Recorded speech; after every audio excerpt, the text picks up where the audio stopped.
Si vous avez fait du magasinage au cours de l'automne, au cours des dernières semaines ou encore au cours de la dernière année pour du matériel photo, vous avez pu constater qu'en raison de la guerre des tarifs, les prix vraiment là, sont en ascension et parfois ça atteint des sommets qui sont assez stratosphériques.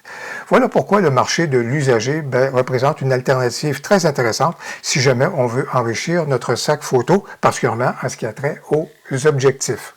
Alors aujourd'hui, je veux partager avec vous mon expérience au niveau du marché de l'usager. C'est un marché que j'ai exploré des dizaines de fois, à la fois comme vendeur et à la fois comme acheteur. Et lorsque je prends possession d'un matériel, si vous voulez, qui vient de l'usager, lorsque je veux faire une transaction en personne, à ce moment-là, avec le vendeur, je partage avec vous les vérifications qu'il est nécessaire de faire et je veux aussi partager avec vous une mésaventure et une vérification que je ne faisais pas. Et ça a été toute une surprise. Voilà donc ce qu'on examine maintenant.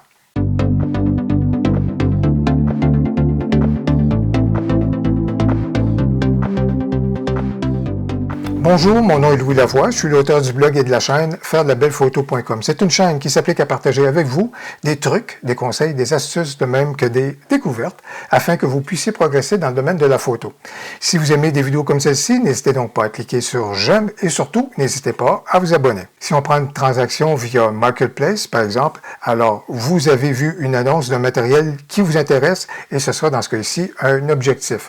Vous avez vu les photos au niveau de l'objectif en question. Idéalement, les photos devraient vous montrer une présentation de façon frontale de l'objectif, à l'arrière de l'objectif, également s'il y a de l'usure, donc au niveau de l'objectif, idéalement, les photos vous ont déjà pisté sur l'état du matériel. Ça, c'est une chose.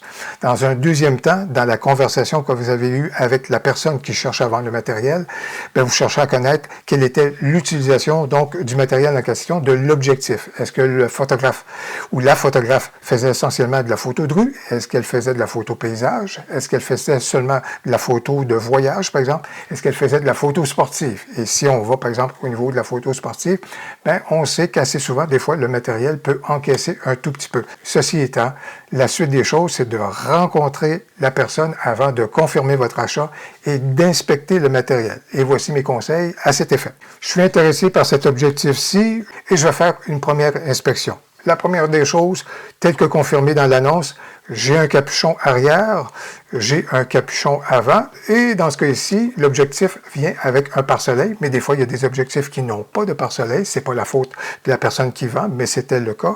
Mais dans ce cas-ci, il y a effectivement un pare-soleil qui vient avec l'objectif. Capuchon avant, capuchon arrière.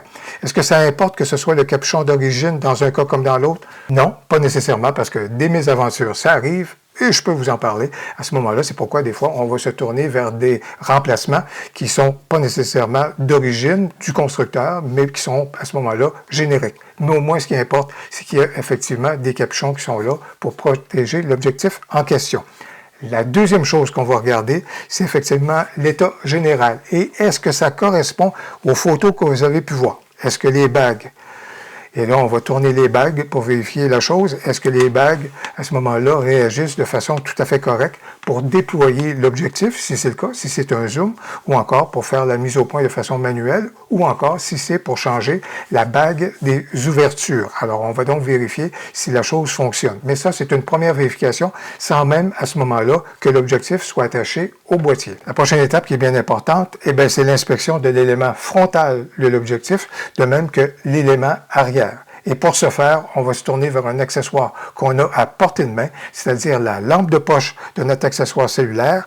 Et là, en profitant justement de l'éclairage de votre lampe de poche, vous êtes en mesure de voir quel est l'état de situation de l'élément frontal. Et là, vous êtes en mesure de voir est-ce qu'il s'agit de poussière que je vois ou encore est-ce qu'il s'agit d'éclat.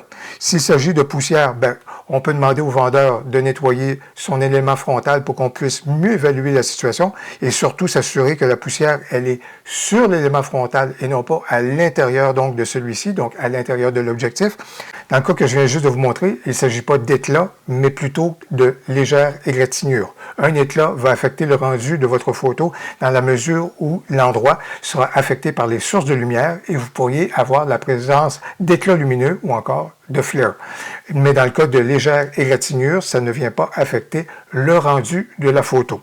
On va également procéder à l'inspection de l'élément arrière, donc à ce moment-là, de l'objectif. Et encore dans ce cas ici, il y a de légères traces d'usure, mais rien à ce moment-là qui m'ont rendu inconfortable à l'égard de mon achat. Profitons de notre inspection de l'élément arrière pour jeter un coup d'œil justement au contact électronique, si c'est le cas, si l'objectif est doté de contact électronique, voire même s'il est doté d'un joint d'étanchéité. Alors au niveau, dans ce cas-ci, il y a un joint d'étanchéité, alors on peut s'assurer que celui-ci est en bon état. Et surtout au niveau des contacts électroniques, on veut s'assurer qu'il n'y ait aucune trace d'oxydation au niveau de ces contacts-là. De toute façon, tout à l'heure, on va faire une vérification au niveau de la mise au point et de la réactivité de la mise au point au niveau de l'objectif lorsqu'on va le coupler à notre boîtier, mais il n'y a rien comme faire une inspection visuelle. Et en même temps, je vous dirais que avant de blâmer l'objectif, ce serait bien également que vous jetiez un coup d'œil au contact électronique du boîtier pour s'assurer qu'il n'y ait aucune trace d'oxydation sur ceux-ci. La prochaine étape, on a vérifié les éléments externes de notre objectif. Maintenant, on va vérifier les éléments internes de notre objectif.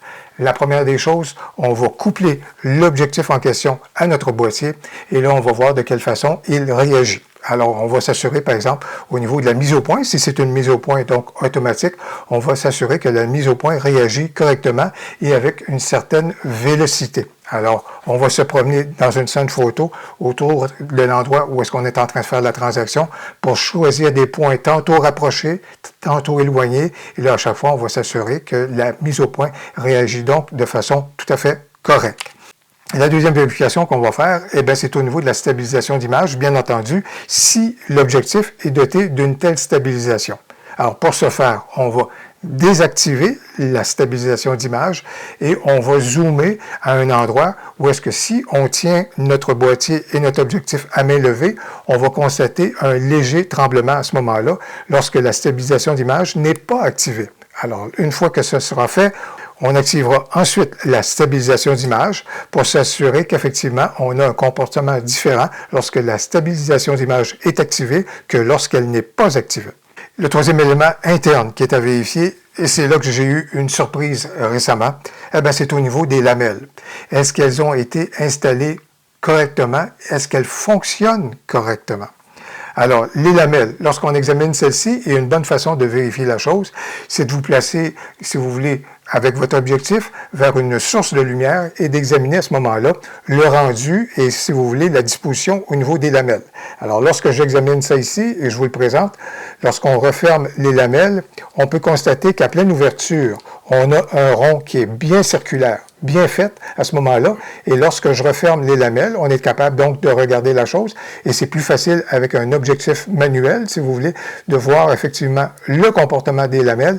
Mais que ce soit au début, à grande ouverture ou à petite ouverture, on doit retrouver un cercle qui est parfait si les lamelles ont été installées correctement et si elles fonctionnent correctement. Et ma mésaventure récemment, c'est le fait que lorsqu'on a inspecté les lamelles de l'objectif que j'ai juste ici, encore une fois, en regardant vers une source de lumière, force est de constater qu'on n'a pas un cercle parfait. Il y a un élément d'une lamelle qui vient vers l'intérieur et qui empêche donc d'obtenir un cercle parfait. C'est donc un problème à la construction de l'objectif à ce moment-là. Au niveau du rendu, est-ce que ça affecte le rendu? Possiblement, encore là, peut-être pas d'une façon dramatique, mais c'est peut-être quelque chose qui pourrait vous rendre inconfortable si jamais vous constatez effectivement que les lamelles, à ce moment-là, ne se comportent pas de façon prévue. Pour tout vous dire, l'objectif en question ici, c'est du neuf. C'est même pas de l'usager. Je peux même pas dire que le dérèglement de la lamelle est dû à un choc peut-être qui serait survenu avec le propriétaire précédent. C'est du neuf. Alors, ça peut survenir au moment de la construction des objectifs qu'il y a, si vous voulez, des mésaventures ou des faux pas qui se font lors de l'installation. Et voilà pourquoi un bon vendeur dans une boutique, un bon vendeur ou une bonne vendeuse dans une boutique va inspecter l'objectif avant de vous le vendre. Et si jamais vous voyez la personne porter l'objectif à son œil pour examiner l'intérieur, surtout en regardant vers une source de lumière, sachez que vous avez quelqu'un devant vous qui veut s'assurer que les lamelles ont été installées de façon correct. On a vérifié les éléments externes à notre objectif. On a vérifié les éléments internes à notre objectif.